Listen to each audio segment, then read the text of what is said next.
You guys are having a good day. I'm Dr. Boyce Watkins from Your Black World, and I want to welcome you to Black Financial Channel. This is theblackfinancialchannel.com. I hope you guys will subscribe to the Black Financial Channel, where you can get daily financial news and commentary from a Black perspective. So if you want financial news and commentary from a Black perspective, then make sure you subscribe to theblackfinancialchannel.com. What's the topic for today? Well, the topic for today, there's a twofold. One is the Los Angeles Lakers. The other is today's market. In case you've been following the stock market today, took another leap. It's going up very, very rapidly. The Dow over the last few days. Today is what's the date? Today is the 28th of April. The Dow over the last 5 days has shot up like a rocket. It's 24,464. A week ago it was at 23,437, which is actually higher than a month ago, where it was 22,327. But it's lower than it was, say, 6 months ago, where it reached as high as 29,000. So what's going on right now is you're seeing a lot of people making a lot of money during the recovery. Of course, money gets lost when there's a drop, but those who are consistent and resilient with investing make more money when the stocks go up. Now, do stocks go up when people lose their jobs? Not all the time. Not all the time. You can think of your payroll for a business almost like a weight on the body, right? An athlete, you remember LeBron James had a coach, if I'm not mistaken, who told him he needed to gain 20 or 30 pounds. Michael Jordan had a coach who told him he needed to gain 30 pounds. Now, he didn't want him to gain 30 pounds in a way that would slow him down. He wanted him to gain 30 pounds in a way that will make him stronger, right? So there are trade-offs many of you who are business owners understand this. If you go and you hire employees, you have to make sure that you're able to use those individuals, that they can actually help your company, and that your company's revenues go up as a result of more hiring. Now, if you get to the point where you don't have any work for them, let's say you don't have any customers coming in, you don't have any business, then you may have to let people go, because you need customers, you need revenue in order to pay your employees. That's why I really get on people who attack Black businesses and tell Black business owners that they should give their products away for free, because what you're doing is you're killing Black jobs, because you're killing company revenue. You're killing their ability to make money, and the money that they make is the money that's used to pay their employees. So the stock market doesn't always go up just because unemployment goes up. Sometimes it goes down when unemployment. If a company has great workers that are doing a great job, that are really helping the company make more money, then Wall Street will say, what are you doing? Why are you letting go of your good people? You need those people, right? It's like an athlete that's losing weight. There's a point where you lose too much weight. You're too skinny now. Now you can't play basketball anymore. So basically, that's the thinking process. Sometimes, sometimes letting people go helps the company. Sometimes letting people go hurts the company. Right now, unfortunately, we are in a situation where letting people go can help the company, because there is no revenue. There are no customers, right? If I have a restaurant and I've got 10 employees and nobody's walking through the door buying pizza, then how am I going to pay my employees? What am I going to do? Of course, people are going to cuss you out and get mad at you because you're the business owner, right? When you're the boss, you take all the blame, right? Like, what are you doing? You letting go all your employees. You're a dirty capitalist, but you're like, I can't be a dirty capitalist because I don't even have any capital. How can I be a dirty capitalist if I have no capital? I have no customers. Nobody's buying any pizza. So how am I supposed to hire these people if you don't help me, if you don't give me some customers, right? So basically, what you really want to try to understand is the give and the take, and the yin and the yang that must occur between the labor market and the consumer market. When you have no consumers, then you cannot pay labor. So it's very important that we don't destroy businesses. We strengthen businesses so that businesses can then strengthen the community by hiring more Black people. The more money our company makes, for example, the more Black people I hire. And I love hiring Black people. I love going out and finding great people and bringing them in. And believe me, if our revenue tripled, I'd be on another hiring spree, right? So you want to keep that in mind. Now, let's talk about the Los Angeles Lakers. Before we move forward, do me a favor, hit the thumbs up button, hit the share button, hit the subscribe button. If you're watching on Twitter, please retweet. If you're watching on Facebook, please share this to your page. Take 1 second to do that. On the count of three, everybody, thumbs up, subscribe, share, retweet. 1, 2, 3. Thumbs up, thumbs up, thumbs up. Everybody, please subscribe. Very important. And thank you, Arbis, for your kind words. I see you in there. Now let's talk about the Los Angeles Lakers. The Los Angeles Lakers are catching heat right now because for some reason, somebody in the Lakers organization decided that they were a small business. Somebody inside the Lakers organization decided that it was okay for them to take one of the Paycheck Protection Plan loans to the tune of about $4.4 million.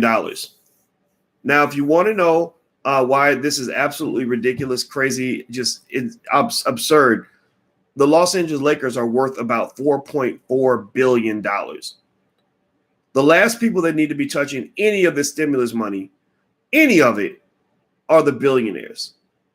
It should be criminal for them to try to touch that money.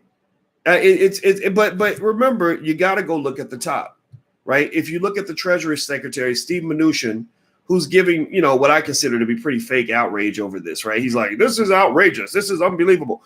Look at Steve Mnuchin's background. Steve Mnuchin went to Yale University. He's a member of the Skull and Bones, one of those secret societies that they don't let black people like me into. Not that I'd ever want to join, but I'm sure they're doing something where they're plotting to take over the world. He actually has made movies. He went to Wall Street. Like, I had a lot of students that went to Wall Street from Syracuse University. That's a little secret black folks y'all don't know, is that a lot of the folks, in certain communities have these direct lines that get them access to privilege and power once they graduate. So Syracuse University was basically where you sent your kids to if they couldn't get into Yale or if they couldn't get into Wharton. So, but they still got those fancy jobs on Wall Street. A lot of my students came from privileged families where they say, yeah, I'm the dumb one in my family. My older brother went to Wharton, but they both end up on Wall Street making money. It's just one becomes Al Pacino, the other one becomes Fredo in The Godfather. If you remember The Godfather, Fredo was the dumb brother, right? So he wasn't the smart one, but he still got the privilege.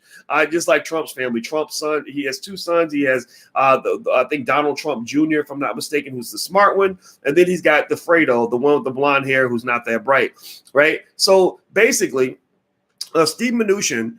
He wasn't the Fredo of the family. He was one of the smart ones. He went to Yale, and he got into this Skull and Bone Society. He goes to Wall Street, makes his first 10, 20, 30, 40 million.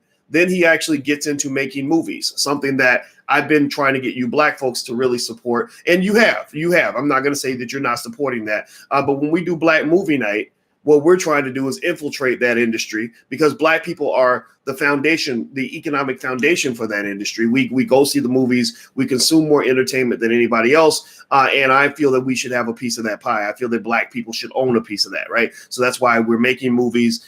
We just signed another movie deal the other day. We really are doing this. This is really happening, right? And so he made movies. His movies, he got together with a group of investors, just like I've talked to you guys about doing, just like I talked to Jay Morrison about doing. He got together with a group of wealthy investors, and they created some really interesting franchises. Like what's one of them? I think what was it?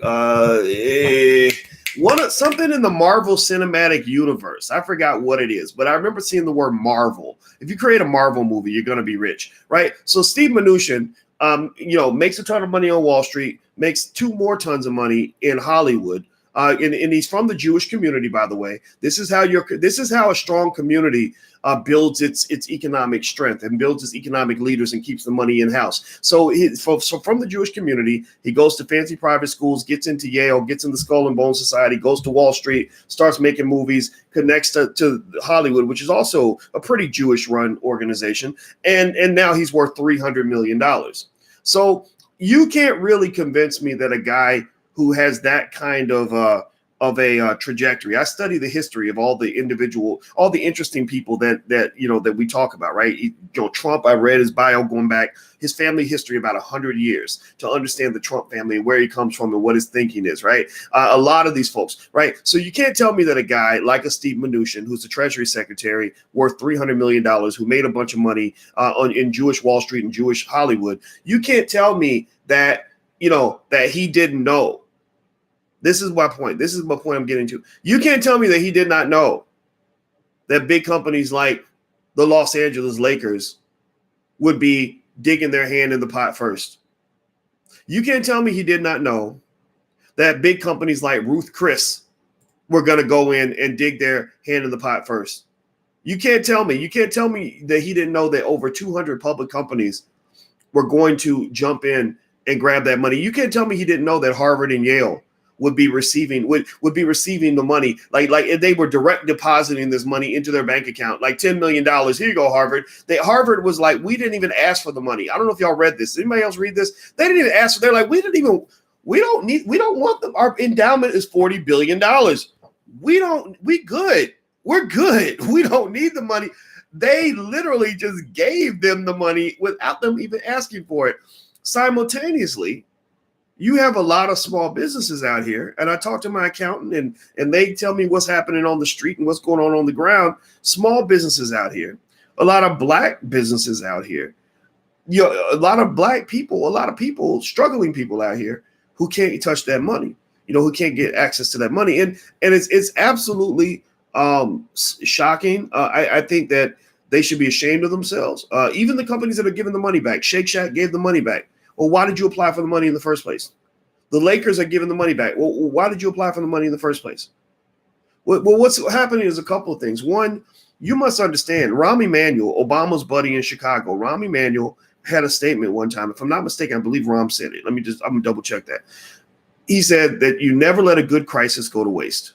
You never let a good crisis go to waste. So while everybody's scared and quarantining and hiding in their house and wondering if they're going to get sick, rich folks and powerful folks are maneuvering. They're moving the chess pieces. This is going on a global scale. The Chinese and the Russians are already preparing for a new world order as a result of the weakness in the United States that's resulting from the fact that their whole population and their whole economy has frozen due to this virus. The best way to really actually to stop America, and this is why 9/11 happened the way that it did, where it did. That's why they attacked the biggest, most powerful center of economic power on earth, with the World Trade Center, one of the biggest. They did this because America's strength comes from the fact that we have so much wealth. And so they say, look, if we blow up their World Trade Center, at 9 a.m. when everybody's on their way to work, that's not just gonna kill their ability to do business. Can't open up Wall Street if Wall Street's blown up, right? It also will put something in their brain. It will create fear in their brain that will freeze them up and keep them from being able to move forward, right? So basically, you're having lots and lots of the rich and powerful are maneuvering, moving the chess pieces around. They know that this too shall pass. This is not the end of the world. We're not all going to die because we went to the grocery store without our mask. 50,000 people sounds like a big number of deaths, but it's not very big in a country of 3.3 million people. It does not mean that each life does not have value. It just means that 1% of the country is 3.3 million. We have 331 million people in this country. 331 million people. 1% is 3.3 million. 1/10 of 1% is 330,000. So 1/6 of 1/10 of 1%. That's what you're talking about. That's what we're dealing with. That's why wealthy people are saying this too shall pass, right? If we're talking about 10 million deaths, then they'd be like, okay, we got this might hold us up for a little bit. Russia had 27 million deaths during World War II. The Chinese had 15 million deaths during the Great Famine under Chairman Mao back in the Communist Revolution or whatever they called it, right? 50,000 doesn't really shake the Richter scale relative to the massive amounts of death that some countries have gone through. That's why you're seeing Russia and China responding to all of this very differently from the United States. In China, they're like 50,000 people. That's how many people die in our country in an hour, right? So I'm not saying that it's not important. I'm just I'm breaking it down for you. I'm giving you facts, not innuendo. I'm not giving it maybe a little bit of opinion, right? Because I have my own experience, but I want you to kind of understand how the chess is played and how the checkers being played. So do me a favor, hit the thumbs up button, hit the share button, hit the subscribe button. Also, I'm going to mention to you guys my stock pick of the day. If you're looking for a stock that I'm going to buy, there's a company called LabCorp, the LABCORP. LabCorp is a stock that I'm going to buy today because LabCorp is one of the companies that is expected to benefit from all the extra lab testing that's going to happen. We're moving into a regime where human beings are afraid of each other. Everybody's scared to catch cold. Anybody sneezes, people gonna run to their car, right? So now we're gonna be testing, and LabCorp is one of the companies that's expected to benefit from this. So that's the stock pick of the day. If you want to know all my stock picks and you want to see everything I'm picking on a regular basis, feel free to join my Black Stock Market Program. It's theblackstockmarketprogram.com. Somebody type that in, please. It's theblackstockmarketprogram.com. The first month will cost you $1. It costs $1. Also, those who join my masterclass get access to what Dr. Boyce is buying. You get access to what I'm putting in my portfolio. So feel free to go to theblackstockmarketprogram.com if that's of interest to you. Now, so here's the deal. Let me read some of this to you about this, the Lakers getting this loan. Several large restaurant chains, an asset management firm, and even the Los Angeles Lakers have returned money they received from the first $349 billion allotment in the Paycheck Protection Program. The decision to give the money comes amid complaints that many large companies are wrongly accessing a federal loan program intended to help small businesses hurt by the coronavirus panic. Still, more than 200 other public companies are holding on to money from the program. So there are 200 companies that are not giving the money back. They include 3 hotel companies tied to Texas entrepreneur Monty Bennett. They got a total of $69 million. The program provides loans to small businesses to hold back the avalanche of layoffs generated by the lockdown. The avalanche has not been held back. 26 million people have lost their jobs. If you're one of that 26 million, my heart goes out to you. I go back to my fundamental belief that you are probably in economic danger if you get all your income from one source. My fundamental argument to you is that during this time that you're at home, I encourage you to financially quarantine your kids by teaching them all the different ways to make money. I'm sorry, but I just want to keep it plain for you.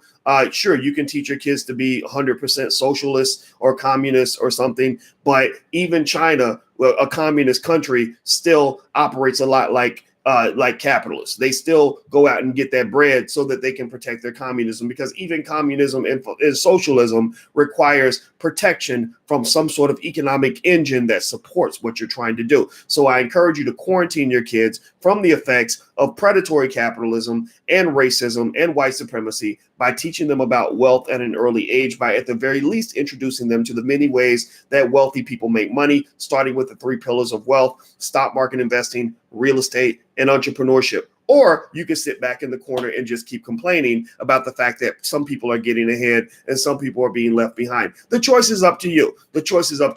Okay, so I encourage you to quarantine your kids. I talk to my kids about the pillars of wealth every day. I talk to them about the ways that suckers make money and the way smart people make money. And I'm not saying that if you were taught sucker style money making, I'm not saying that it's your fault. Right. I was raised to be a sucker, too. I was raised, and my parents, they didn't know they were raised to be suckers, but that's kind of how it felt. It was like, wait a minute, why is my mother working 60 hours a week? My father's working 50 hours a week, and we still don't have as much money as the guy down the street who seems to be on vacation all the time. How does that work? Right. So we said, wait a minute, I don't want to be a sucker no more. Right. So basically what happens is you have to get to the point where you step your game up and understand how this game is being played. Everybody's not being killed during this financial crisis. Let's make that clear. Everybody's not getting their butts kicked. There are some people that are making more money right now than they've made in the last 2, 3, 4 years, right? A lot of it comes down to positioning and kind of knowing what's really happening in this economy. And so I'm not really able to join your pity party if you just say, oh, the stock market's rigged and they out there doing. Yeah, it's all rigged. The whole economy is rigged. If you didn't know that it was rigged, then you don't understand economics. The American economy has been rigged really actually since it began, but it's been double rigged since Ronald Reagan was president of the United States and passed all those tax laws in favor of investors. He passed tax laws in favor of entrepreneurs. He passed tax laws in favor of people who own real estate. So if you want to know if it's rigged, yes, it's rigged. Absolutely. If you want to know, do I think the market's going to crash? Absolutely, it's going to crash. It always crashes, and people make money during the crashes. Just understand that, right? So everybody in the chat, because every time I talk about this stuff, there'll be somebody that'll be in there like, that all that's rigged. The stock market's rigged. Rich people making money while poor people. Okay, Fine, make a decision. Are you going to sit and complain about it, or are you going to adjust? Right? That's the key to survival. The ability to evolve is connected to your ability to survive. Michael Jordan, the greatest basketball player in history, said in his book, he said, if you stop growing, then you are dying. That basically you must continuously evolve to the game that's all around you. If Michael Jordan had not continuously evolved in his playing career, he would have sat there as a guy scoring 35 points a game and having losing season after losing season, never winning a championship, and being mad that somebody else was getting the trophy that he felt belonged to him. So that's your decision. Either sit and complain or do the work to make the adjustment. I encourage you to, at the very least, teach your children how to do the work so they have the ability to make the adjustment, so they're not stuck in the same economic slavery that a lot of people are stuck in, where the student loan debt is so high that you can never repay it, and you're trying to pay off this mountain of debt on a low-paying job with one stream of income that might disappear at any moment. That's my 2 cents. Hit the thumbs up button. Please hit the thumbs up button, share, and subscribe button. Also, by the way, we have financial workbooks for children. If you're interested, feel free to go to financialworkbooks.com. That's financialworkbooks.com. We invented those specifically for Black children because I want your children to have a chance to get ahead of the curve. It doesn't cost anything near what it costs to send them to basketball camp and football camp and cheerleading camp, but it will make all the difference in the life of your child. So feel free to go to financialworkbooks.com. Okay, let me keep reading here. All right, so there are 200 other public companies that got all this money, which is just unbelievable. Let me see here. Let's see. So I'm looking at some of the companies here. I'm trying to see if I see any names that are familiar. There are a lot here. What I'm gonna do, actually, you know what I'm gonna do, guys? I'm gonna actually share in the chat in case you want to see it. I'm gonna share a link right now where you can actually see the list of the public companies, and I'm gonna actually put that in the chat for those who are watching the recording of this video. It'll be on the blackfinancialchannel.com, theblackfinancialchannel.com. So the program provides loans to small businesses. Because the program was thrown together so quickly, it wasn't always clear who was supposed to benefit from it, and millions of companies applied. As a result, money allotted to the program was gone within 2 weeks, and hundreds of thousands of small businesses were left out. Congress has approved an additional $320 billion that's rolling out on Monday. The controversy intensified after reports that some of the money went to big restaurant chains like Shake Shack, Ruth Chris, etc. Now, let me ask you this. Give me a yes or no. Give me a yes or no. If these companies had not been busted by the media, do you think they would have gave the money back? If these companies had not been called out by the media, give me a yes or no. Do you think they would have gave the money back?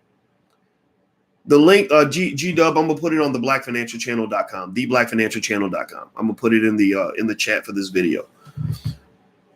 Just so you know, I said the Lakers were worth $4.4 billion. Actually, they're worth $3.7 billion, according to Forbes. Sorry about that. Sorry, what's $700 million between friends? So there's a Manning and Napier, an asset and wealth management firm that also returns $6.7 million. And so basically you have a lot of people that are taking advantage of the crisis. And I think it's absolutely despicable. It reminds me of when I was a kid. I remember when I used to go to Sunday school and back before I became a heathen. And when I would go to this Sunday school, I would get on this little bus. I was about 7 years old. And I would get on the bus and I remember I would see my friend Warren. And you know how you got those friends that, when you're little, anybody ever have a friend that you thought was your friend, but they really weren't your friend? But you thought they were your friend, but they weren't your friend. Well, Warren was like that. So Warren, I thought he was my friend because he was like 12. And so Warren, I would ride the bus with Warren and his brother Andre.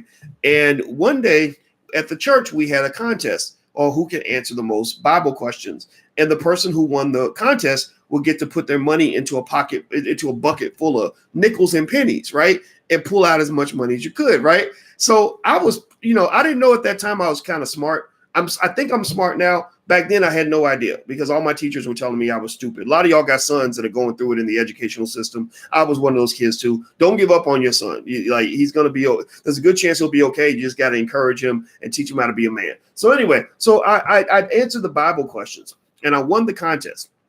So I'm excited, right? I get to put my hand in this bucket full of nickels and pennies and get all the money I could. So they weren't going to do the hand thing until the next Sunday after. So, but the whole week, everybody knew I won, right? So Warren comes to me, right? Warren makes a deal. with me, or he tries to make a deal. He says, let me put my hand in, let me reach in for you, and we'll just share the money. And I was like, no, like, why would I do that? He said, well, because I have bigger hands. And I looked, and his hands were big. Like, my hands are here, his hands are like here, right? So he's like, I have bigger hands, I can get more money, right? So I'm like, okay, all right, well, I'm 7. So when you're 7, a lot of things make sense that really don't make sense. So basically, I agree. I'm like, okay. So you're gonna put your hand in the bucket, and you're gonna get a bunch of money, and then we're gonna split it, and then we'll have more money, because it was like a partnership. Like, I'm thinking, like, this was one of my first bad business partnerships. I made a few of them. I made some good ones. I made some bad ones. This is one of the worst ones I ever made. So Warren goes in, he reaches into the bucket, and he grabs all the pennies, right, and the nickels, right. And I'm sitting there thinking, yeah, we about to get paid. This is gonna be great.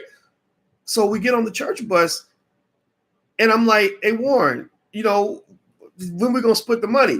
He's like, oh, we're gonna do it when we get home. When we get home, because we live in the same neighborhood. I'm gonna come to your house. And I'm like, okay, all right. So we get home. Warren never comes to my house. So I go to his house looking for him. Warren ain't answering the door. I see Warren later. I talk to him, and I'm like, hey, where's the money at? Warren is like, what money? I ain't no money. I didn't get that much money. So literally, this guy basically did to me what big corporations in a capitalist society are allowed to do to small businesses without adequate government regulation.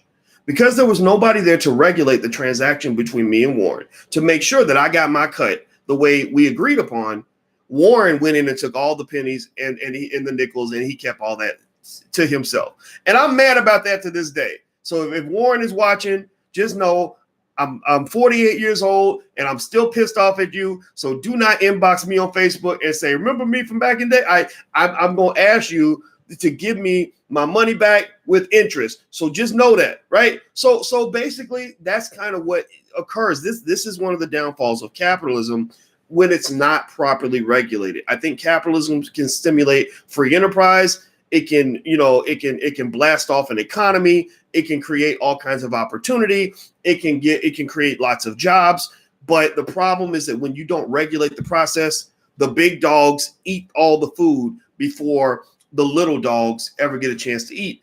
And we know that that's fundamentally unfair and problematic. And the other thing, too, is that it eventually catches up with you. It eventually catches up with the society. So America, to some extent, has been, for 40 years at least, a society where the big dogs are eating before the little dogs.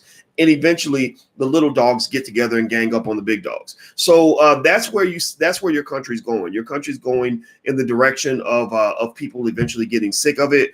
I think that this crisis, I believe, if you want to ask me, like, if I think that there's a social engineering aspect to how the crisis is being managed, absolutely. Remember, it was a Democrat who said that you never waste a good crisis, right? Not just the Republicans. The Republicans are sinister in their own way, but the Democrats are the ones who say, oh, this is a great opportunity. This whole virus thing, if we keep people afraid and keep people broke and unemployed and struggling, this is a great opportunity to push forward, guess what? A socialist agenda. The socialist agenda says, to hell with rich people, let's take all their money and share it and let people stay home and get unemployment or whatever, right? And you can feel how you want about that. I'm not saying it's good or bad.